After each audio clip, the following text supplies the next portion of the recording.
सबसे पहले तो मैं आज अशोक शर्मा, प्रदेश अध्यक्ष ब्राह्मण खाप हरियाणा, आप सब छायाकार पत्रकार साथियों का आभार प्रकट करता हूं। और आज ही हमारे समाज की वीरांगना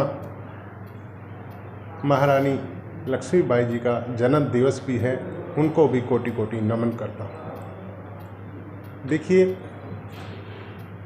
ब्राह्मण खाप हरियाणा पूरे प्रदेश में एक विजन लेकर चली हुई है कि पूरे प्रदेश के ब्राह्मणों को एकजुट करके एक मंच पर लाने का प्रयास कर रही है, जो हरियाणा के हर जिला में जाकर के एक सभी संस्थाओं को साथ लेकर के एक मंच का आयोजन कर रही है, जिस पे सारी ब्राह्मण संस्थाएं एकजुट होकर कोई अच्छा प्रयास कर सकें, समाज हित की बात कर सकें, समाज को एकजुट कर सकें। ये हमारा ब्राह्मण खाप का एक विशेष उद्देश्य है। हरियाणा में ब्राह्मण समाज की 15.58% हिस्सेदारी है, लेकिन हमारा राजनीति में बहुत कम हिस्सा रहता जा रहा है, क्योंकि राजनीतिक दल ब्राह्मण समाज के बहुत कम लोगों को टिकटें देती हैं। अगर हमारी भागीदारी के हिसाब से बात करें, हमारी जनसंख्या के हिसाब से बात करें, विधानसभा में हम कम से कम 18 सीटों पर प्रतिनिधित्व करते हैं, जिनमें हमारी वोटें 15,000 से 40,000 तक है। अगर ब्राह्मण किसी को खुद जीत नहीं सकता तो किसी को हराने का भी बल रखता है, इसमें कोई संशय नहीं है। रही बात लोकसभा चुनाव अभी जो आने वाले हैं, उसमें भी ब्राह्मण खाप सभी राजनीतिक पार्टियों से मांग करती है कि ब्राह्मण समाज को पूरा प्रतिनिधित्व दे। जहाँ जहाँ हमारी प्रतिनिधित्व बनता है, वहाँ हमारे समाज के लोगों को टिकटें दे और हमारे को खुलासा करके सभी पार्टियां बताएं कौन सी पार्टी ब्राह्मण समाज को कितनी सीटें देना चाहती हैं। जिस भी पार्टी ने ब्राह्मण समाज का मान सम्मान रखा, ब्राह्मण समाज के हित की बात की, ब्राह्मण समाज की हिस्सेदारी की बात की, ब्राह्मण समाज उसको तन मन धन से समर्थन देगा, उसको जिताने का भरपूर प्रयत्न करेगा, प्रयास करेगा, ताकि उनकी सरकार बन सके। पिछले दिनों हरियाणा के पूर्व मुख्यमंत्री चौधरी भूपेंद्र सिंह हुड्डा ने एक बयान जारी किया था कि हम ब्राह्मण समाज से उप मुख्यमंत्री बनाएंगे। अगर वो हमारे इतने हितैषी हैं तो ब्राह्मण समाज को मुख्यमंत्री बनाने की बात क्यों नहीं करते? ब्राह्मण समाज ने तो सबसे पहला मुख्यमंत्री प्रदेश को दिया है। ब्राह्मण सक्षम है, ब्राह्मण का पूरा भरसक प्रयत्न है कि ब्राह्मण समाज का हरियाणा से दोबारा मुख्यमंत्री बने। हमें किस बात पर पीछे हटाया जाता है, ये बात सोचने का विषय ब्राह्मणों के लिए उत्पन्न होता जा रहा है। और इसके अलावा ब्राह्मण एक ऐसी संस्था बोलिए, समाज बोलिए, जाति बोलिए, जो हर किसी का भला चाहता है, पूरा मानव जाति का कल्याण चाहता है। ब्राह्मण ही ज्ञान देता है, दीक्षा देता है, शिक्षा देता है।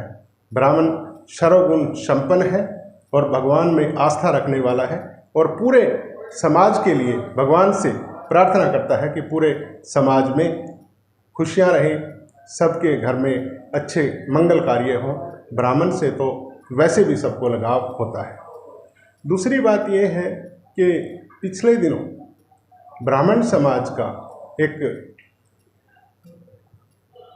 कुछ लोग, मैं ज़्यादा नहीं कहूँगा, कुछ लोग कांग्रेस पार्टी के किसी फंक्शन में गए थे। उन्होंने अपने निजी तौर पर हो सकता है कि उस पार्टी में आस्था जताई हो, लेकिन वो ब्राह्मण समाज का कोई फैसला नहीं है। ब्राह्मण समाज अब की बार पूरा एकजुट होकर के एक मंच पर बैठ करके फैसला करेगा कि किस पार्टी को अब की बार हमने समर्थन देना है, किस पार्टी को सत्ता में लाना है। ये अभी भविष्य का एक मसला है। अभी तक ब्राह्मण समाज ने किसी को भी कोई समर्थन नहीं दिया है, और ना ही ब्राह्मण समाज किसी पार्टी के खिलाफ है। हम किसी के खिलाफ नहीं हैं, किसी से प्यार भी नहीं है, किसी से बैर भी नहीं है। जो हमारी बात करेगा हम उसकी समाज में बात करेंगे, उसकी जीत में हम अपनी हिस्सेदारी शामिल करेंगे। यही ब्राह्मण समाज का एक प्रयत्न है। इसके अलावा हमारी ब्राह्मण समाज की एक मांग है कि हमारी ब्राह्मण रेजिमेंट होती थी, उसको भी अंग्रेज़ों के शासनकाल में बंद कर दिया गया था। ब्राह्मण खाप आप सबके चैनल के माध्यम से, पत्रकार साथियों के, समाचार पत्रों के माध्यम से एक सरकार से अपील करती है कि ब्राह्मण रेजिमेंट को दोबारा से गठित किया जाए, ताकि ब्राह्मणों के बच्चों को भी देश की सेवा करने का, देश के प्रहरी बनने का एक मौका मिल सके, उसको दोबारा से गठन किया जाए। इसके अलावा ईबीपीजी के कुछ हमारे बच्चे, जो हमें 10% कोटा मिला हुआ था, उसमें कुछ बच्चे अभी तक ज्वाइनिंग नहीं हुए हैं। हम हरियाणा सरकार से मांग करते हैं कि ईबीपीजी के जो हमारे बच्चे अभी बचे हुए हैं, जिनकी ज्वाइनिंग नहीं हुई है, उनकी जल्द से जल्द ज्वाइनिंग की जाए। इसके लिए भी हम सरकार से अपील करते हैं। इसके अलावा एक आर्थिक आधार पर आरक्षण की बात पिछले दिनों हुई थी। एक ईडब्ल्यूएस का भी गठन किया गया था, जो अभी शायद किसी कोर्ट में विचाराधीन है, अभी फोर्स में नहीं आया है। और हरियाणा के अंदर ऑलरेडी एक ईपीबीजी का कोटा था 10%, वो बंद कर दिया गया था। मेरी सरकार से मांग है कि ईडब्ल्यूएस का वर्गीकरण करके ग्रुप ए और ग्रुप बी बनाया जाए। ग्रुप ए में ब्राह्मण को रखा जाए और 5% ग्रुप ए में ईपीबीजी का जो कोटा था वो दिया जाए, 5% दूसरी जातियों को दिया जाए, 10% का वर्गीकरण करके इस आरक्षण को लागू किया जाए, ताकि सभी को इसका फायदा मिल सके। उसके अलावा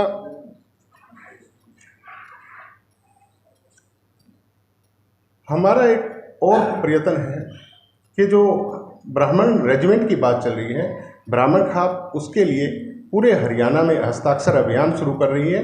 1 दिसंबर से उसकी शुरुआत की जाएगी।